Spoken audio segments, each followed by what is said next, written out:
vous êtes de plus en plus nombreux à nous suivre et à participer à l'évolution de la chaîne Afrique N24, et sincèrement nous tenions à vous en remercier. Nous lisons tous vos commentaires qui enrichissent le débat et vraiment nous vous demandons de nous soutenir, en aimant les vidéos pour une large diffusion, et pour continuer à avoir une ligne éditoriale indépendante, et vous proposer de nouvelles émissions toujours de plus en plus enrichissantes. Ne restons pas passifs, soyons actifs. Merci et à bientôt. Niger. Chassée du Niger, la France ferme officiellement son ambassade jusqu'à nouvel ordre. La clôture de l'ambassade française au Niger, initialement annoncée il y a quelques jours, est désormais effective depuis le mardi 2 janvier. Cette mesure marque un tournant significatif dans les relations franco-nigériennes, survenant après le retrait des forces françaises du pays en décembre dernier. Le gouvernement français a procédé à la fermeture de son ambassade au Niger ce mardi, citant des difficultés opérationnelles persistantes depuis environ 5 mois. Cette fermeture représente un point final dans le différend prolongé entre Niamey et Paris. À Niamey, la capitale nigérienne, l'heure est à la réciprocité dans les relations bilatérales. Dans le cadre de nos relations bilatérales, si la France choisit de se retirer du Niger en fermant ses frontières, il est logique que le Niger prenne des mesures similaires en fermant son ambassade en France. Nous nous dirigeons vers une indépendance totale, et cette indépendance doit se refléter dans nos actions réciproques, déclare Anassad Djibriya, un acteur de la société civile nigérienne. L'ambassade française, maintenant vide, est surveillée par des policiers nigériens. Le mouvement M62 accueille favorablement cette fermeture. Nos autorités auraient dû fermer cette ambassade bien plus tôt. Au sein du mouvement M62, nous avons demandé au gouvernement du Niger de couper tous les liens politiques et économiques avec la France, jusqu'à l'arrivée de nouvelles autorités françaises qui reconnaissent la validité de notre lutte et traitent avec nous sur un pied d'égalité. Affirme Abdoulaye Sédou, coordinateur du M62. Pour la société civile nigérienne, il est temps d'établir des relations équilibrées avec la France et d'autres nations. Si la fermeture de l'ambassade française est une mesure de représailles, la France devrait également retirer ses entreprises du Niger. Si cette fermeture est une réponse aux décisions souveraines du peuple nigérien de prendre en main son indépendance et sa souveraineté, la France devrait également mettre fin aux accords déséquilibrés qu'elle a imposés à notre pays depuis presque 60 ans. En quittant le Niger avec son ambassade, la France devrait également retirer ses entreprises qui exploitent notre pays depuis longtemps, estime un membre de la société civile. Actuellement, cette décision est bien accueillie par les acteurs de la société civile, les politiciens et les citoyens à Niamey. Au Niger, nombreux sont ceux qui ne craignent pas de représailles de la part de la France, mais appellent néanmoins à la vigilance. C'est un moment crucial pour que le Niger prenne en main son propre développement. Il est à noter que l'Alliance des États souverains, AES, poursuit ses efforts pour promouvoir l'autonomie complète du continent africain.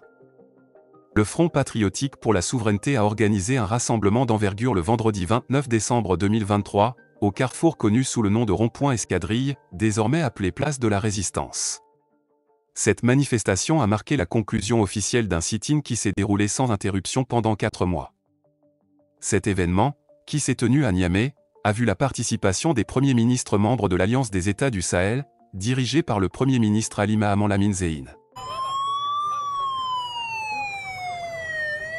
À première vue, c'est tout Niamey qui s'est mobilisé à l'appel du Front patriotique pour la souveraineté à la place de la résistance, sise au rond-point Escadrille, pour réserver un accueil de grand jour au Premier ministre Lamine Zeine Ali Mahaman et ses homologues des États de l'Alliance du Sahel, Dr Shogel Kokala Maïga de la République du Mali et Apollinaire Joachimson de la République du Burkina Faso. Dès leur arrivée, les premiers ministres de l'AES ont salué la foule immense qui les attendait avant de monter sur le podium pour encourager le vaillant peuple nigérien qui a choisi de prendre son destin en main sous la direction des autorités du Conseil national pour la sauvegarde de la patrie présidé par le général de brigade Abdourahmane Tchani, chef de l'État. Par ce déplacement, les premiers ministres de l'AES, faut-il le souligner, veulent rendre hommage aux acteurs de la société civile nigérienne qui ont 4 mois durant résisté nuit et jour pour exiger le départ des soldats français, c'est-à-dire de Macron, installés sur notre territoire. Face à l'abnégation du peuple nigérien, ils ont finalement cédé et quitté le 22 décembre dernier. Devant la population, le président du Front patriotique pour la souveraineté a livré un discours de vérité marqué par des motions de remerciement et de reconnaissance à l'endroit de tous les citoyens qui ont fait preuve de dépassement de soi, de sacrifice et de disponibilité totale pendant 4 mois pour engager le combat sans merci ayant porté ses fruits face à l'impérialisme français. Permettez-moi de remercier tout le peuple nigérien qui a été résilient durant les 4 mois de résistance que nous avons organisés ici.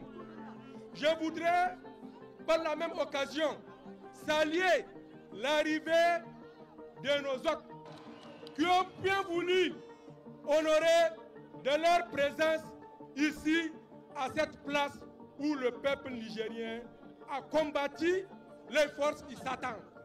Le 22 décembre 2023, le dernier soldat français avait quitté le sol nigérien. Bravo au peuple nigérien. C'est du jamais vu. Personne n'a vu où un peuple soudé se lève comme un seul homme contre l'impérialisme français, si ce n'est pas ici au Niger. C'est la première fois.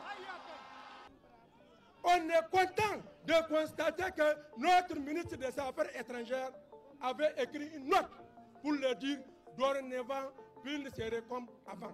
Les manifestants ont salué la mobilisation exceptionnelle avant de formuler des recommandations aux autorités du CNSP et au gouvernement pour mener à bon port la transition. En toute sincérité, on a su que le peuple nigérien est un peuple combattant. Le peuple nigérien est un peuple résilient et soudé. Et ça va servir de leçon pour toute l'Afrique, pour tous les Africains, pour débouter définitivement l'impérialisme de notre continent. Moi, mon message en droit du CNSP, c'est de faire la transition correctement sans aucune pression extérieure. On ne peut pas leur imposer un délai court. Le peuple est avec le CNSP n'a pas à s'inquiéter. C'est une fierté pour nous. Et les militaires français ont quitté. Ça a répondu à nos attentes parce qu'ils ont montré qu'ils sont des patriotes sincères. C'est pourquoi ils sont venus massivement. Il faut chercher à nous donner notre monnaie, notre propre monnaie. L'Alliance des États du Sahel se matérialise chaque jour un peu plus, que cela n'en déplaise à certaines organisations communautaires et internationales. La présence des 3 premiers ministres confirme que nous partageons désormais un destin commun et une vision commune pour l'intérêt du Sahel en général et de nos populations en particulier. Likez la vidéo si ce n'est pas déjà fait. Laissez aussi votre point de vue en commentaire. Abonnez-vous et cliquez aussi sur la petite cloche de notification pour ne rien rater de nos prochaines vidéos. N'oubliez pas de partager aussi la vidéo et de la liker.